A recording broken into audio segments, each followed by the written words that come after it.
26 గెలిచేదానికి మనం అగసాట్లు పడాల్సిన అవసరం ఉంది.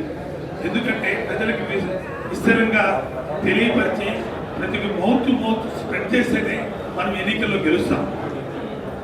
ఈరోజు కడప నగరంలో మనం క్యాండిడేట్లకు పోటీ పడతాం.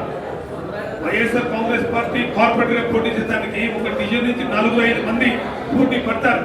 తెలుగుదేశం పార్టీ తరఫున ఒక్క క్యాండిడేట్ కూడా చూసుకున్న దానికి భూతత్వంలో చూసుకోవాల్సిన పరిస్థితి ఉంది తెలుగుదేశం పార్టీ. ఎందుకంటే వాళ్ళకి సరైన డివిజన్లు ఎక్కడ వస్తాయో ఎక్కడ ఎండ్ అవుతాయో కూడా తెలియని పరిస్థితి. నిజంగా ప్రతి ఒక్కరు కూడా సైనికులా పనిచేయాలి.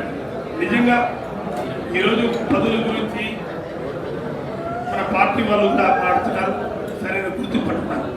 నిజంగా భారతదేశంలో అత్యధిక నామినేటెడ్ పదవులు ఇచ్చిన ఘనత వైఎస్ఆర్ కాంగ్రెస్ పార్టీకి దక్కుతుంది. నిజంగా 2018 మనం 19 మనం ఎన్నికైన తర్వాత 2024 కూడా సామాన్య కార్యకర్తకు కూడా పదవి ఇచ్చిన ఘనత జగన్మోహన్ గారికి దక్కుతుంది. ఎంతమందిని ఎవరు రికమెండ్ చేశామా, ఎవరు రికమెండ్ చేయలేదు కాదు, జగన్మోహన్ రెడ్డి దృష్టిలో పడిన వాళ్ళందరూ కూడా మంచి పదవులు ఆరోపించారు.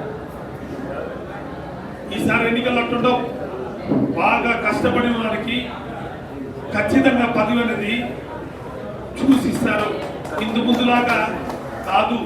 ఈరోజు తెలుగుదేశం పార్టీ మీరు చూస్తున్నాం, పార్టీ కోసం ఎన్నేళ్ళ నుంచి జెండా మోసిన వాళ్ళకి పదవినిచ్చే పరిస్థితులు లేవు. నాకు తెలిసి గోవర్ధన్ రెడ్డి 2వ సంవత్సరం 13,000 రూపాయలు ఇచ్చాడు, 3వ సంవత్సరం 4వ సంవత్సరం ఇచ్చాడు, 5వ సంవత్సరం వచ్చేలాగా జగనమ్మ పెడతాడు. అంటే కేవలం 5 సంవత్సరాలు ఇవ్వాల్సిన తల్లికి పొందిన పథకం కేవలం 3 సంవత్సరాలు ఇచ్చి నేను ఆ పథకం ఇచ్చినా అని చెప్పింది. అంటే కేవలం 2 ఏళ్ళు పూర్తిగా విస్మృతం చేసే కార్యక్రమం చేయడం జరుగుతుంది. ఈరోజు 18 ఏళ్ళు నిండిన మహిళలకందరికీ కూడా నెలకి 10,000 లెక్కన సంవత్సరానికి 18,000 రూపాయలు ఇస్తాను. మనం 50 ఏళ్ళకు నిండిన వారికిద్దరికి కూడా 18 ఏళ్ళు చెప్పిన మాట ప్రకారం ఇచ్చిన వ్యక్తి జగన్మోహన్ అయితే ఈరోజు మొదటి సంవత్సరం జగనమ్మ పెట్టి ₹1 కూడా తల్లి ఇవ్వకుండా ప్రజలకు మోసం చేశాడు. అంటే సంవత్సరానికి 18 ఏళ్ళు నిండిన అమ్మాయికి 18 ఏళ్ళు అంటే సగటున 35,000 కోట్ల రూపాయలు ఎగనమ్మ పెట్టే కార్యక్రమం చేశాడు. అంటే ప్రతి సంవత్సరం చంద్రబాబు నాయుడు మహిళలు కానీ ప్రతి ఒక్కరు కానీ తను ఇచ్చిన వాగ్దానాలు, సంక్షేమ పథకాల వాగ్దానాల్లో సగటున 70,000 కోట్ల రూపాయలు ప్రజలకు ఎగనమ్మ పెట్టే కార్యక్రమం చేశాడు. అంటే ప్రజలకు అన్ని కుచ్చుతోపి పెట్టే కార్యక్రమం చేశాడు. దానికి జగన్మోహన్ ఈరోజు పిలిపించడం జరిగింది. బాబు షూరిటీ మోసం గ్యారంటీ ప్రజలకు చెప్పిన ఏ వ్యక్తి కూడా సంక్షేమ కానీ వాగ్దానాలు కానీ ఇచ్చిన వ్యక్తిని ఇవన్నీ ప్రజలకు తెలియాల్సిన అవకాశం ఎంతో ఉంది. మన సోషల్ మీడియా ద్వారా ప్రజలకు తెలియాల్సిన అవసరం ఉంది. మనం ఇన్ని చేసి ఎన్నికల ముందు 1 సంవత్సరం ముందు గడప తిరిగినా కూడా మనం ఎన్నికల్లో ఓటమి చెందినామే. ఇప్పుడు ఇన్ని వాగ్దానాలు ఇచ్చి సంక్షేమ పథకాలు ఇచ్చి తాను ఏదో మీరు గొప్పలు చెప్పుకుంటూ సూపర్ 6 అన్ని అమలు చేశాం, మేము అన్ని సక్సెస్ అయినాం, సూపర్ 6 సూపర్ హిట్ అని చెప్పుకునే కార్యక్రమం చేసినాం. సూపర్ 6 అట్టర్ ఫ్లాప్ అని చెప్పుకునే కార్యక్రమం మనం చేయాల్సిన అవసరం ఎంతో ఉంది.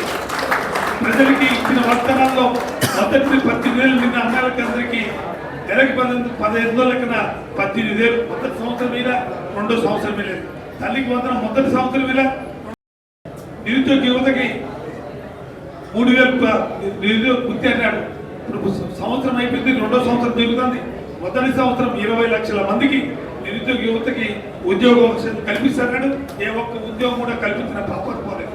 అంటే దాన్ని స్కిల్ డెవలప్మెంట్ కార్పొరేషన్ ద్వారా అనుసంధానం చేశాను, దాని ద్వారా ఇస్తారు ఉద్యోగాలు. P4 అనుసంధానం చేశాను, మహిళలందరికీ కూడా డబ్బులు ఇచ్చే కార్యక్రమం చేశారు. కొంతమంది దత్తుకు తీసుకుంటారు. అంటే మనిషికి 2 దత్తుకు తీసుకోవడం డబ్బు ఉండేవారు. అంటే చంద్రబాబు నాయుడు ఎంతమంది తీసుకోవాలా? 70,000 కోట్ల అధిపతి ఎంతమంది కుటుంబాన్ని తాను దత్తుకు తీసుకోవాలి? అంటే సగటున 1,00,000 కుటుంబాలని చంద్రబాబు నాయుడు ఈరోజు దత్తుకు తీసుకోవాల్సిన అవకాశం ఉంది. 70,000 కోట్ల అధిపతి అయినట్టు చంద్రబాబు నాయుడు 1,00,000 మందిని ఈరోజు దత్తు తీసుకోవాలి. కరెక్ట్గా చంద్రబాబు ఉద్యోగం చేసే టీచర్లు కానీ ప్రతి ఒక్కరిని కానీ ఉద్యోగస్తులు కానీ ప్రతి ఒక్కరు కూడా తప్పనిసరిగా ఇద్దరిని దత్తుకు P4 కింద మీరు దత్తుకు తీసుకోవాలని చెప్తున్నాడు. అంటే చంద్రబాబు నాయుడుకి అందరూ కూడా ప్రజలు దత్తు తీసుకుంటే చంద్రబాబు ఫస్ట్ అందరూ కూడా దత్తు తీసుకుంటామని నేను చెప్పాల్సిన అవసరం ఉంటుంది. ఇలా చెప్పుకుంటూ పోతే చంద్రబాబు ఎన్నో మోసపూరిత వాగ్దానాన్ని ప్రజలకు మనం తెలియాల్సిన ఆవశ్యకత ఉంది. కాబట్టి రాబోయే రోజుల్లో ఎన్నికలు దగ్గర ఉన్నాయి, అందరూ జనవరిలో రావచ్చుంటున్నారు. ఇది ఎన్నికల ప్రక్రియ, ముందుకే పోవచ్చు రావచ్చు, కరెక్ట్ టయానికి జరగచ్చు.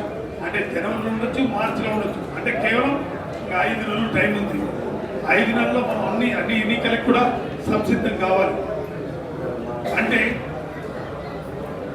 ఇన్ని మోసపూరిత వాగ్దానాలు చేసినప్పుడు ప్రజలకు పోవాల్సింది ఇప్పుడే మనం బాబు షూరిటీ మోసం గ్యారెంటీ అనే కార్యక్రమం ప్రజలకు తీసుకోకపోతే ఖచ్చితంగా 50 కార్పొరేటర్లకి 50 స్థానాలు ఖచ్చితంగా అత్యధిక మెజార్టీతో మనం గెలుస్తాం. ఇది బాబు షూరిటీ గ్యారెంటీ, మోసం గ్యారెంటీ ఈ గుండెల్లో మనం తిరగకపోతే